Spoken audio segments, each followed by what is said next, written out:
বলছেন, আনা আবি মুসা রাদিয়াল্লাহু আনহু قال قال রাসূলুল্লাহ সাল্লাল্লাহু আলাইহি ওয়াসাল্লাম, আবু মুসা রাদিয়াল্লাহু আনহু বলছেন রাসূলুল্লাহ সাল্লাল্লাহু আলাইহি ওয়াসাল্লাম বলেছেন, মান সাল্লাত দুহা আরবান, যে ব্যক্তি সালাতুজ জোহা চাস্তের সালাত তথা আওয়াবিনের সালাত 4 রাকাত পড়ে, এরপরে আর 4 রাকাত পড়ে জোহরের পূর্বে, জোহরের ফরজ সালাতের পূর্বে 4 রাকাত পড়ে, আর জোহা চাস্তের বা আওয়াবিনের সালাত 4 রাকাত পড়ে।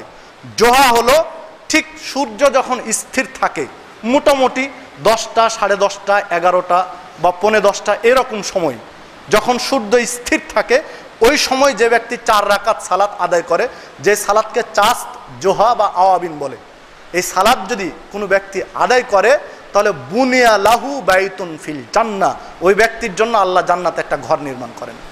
সুবহানাল্লাহ। হাদিসটি সিলসিলা সহিহার মধ্যে এসেছে, 745 নম্বর হাদিস।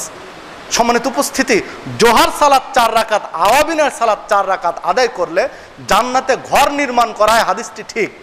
কিন্তু আমরা মাগরিবের ফরজ সালাত আদায় করার পরে 2 রাকাত সুন্নাত পড়ে ওইখানে 6 রাকাত অতিরিক্ত সালাত পড়ে বলি এটা আওয়াবিন।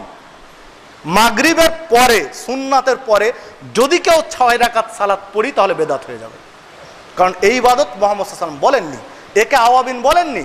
অনেকে 20 রাকাত সালাত পড়ি, এটিও ঠিক নয়। 6 বা 20 রাকাত মাগরিবের সুন্নাতের পরে যদি কেউ নফল পড়ি তখন এটা সুন্নাত থাকে না, এটা বেদাত হয়ে যায়, কারণ এটা আওয়াবিন নয়। আওয়াবিনের সালাত বলেছেন, জোহার সালাত বলেছেন যখন সূর্য ঠিক স্থির থাকে তখন। সম্মানিত উপস্থিতি, এই বিষয়গুলো আমরা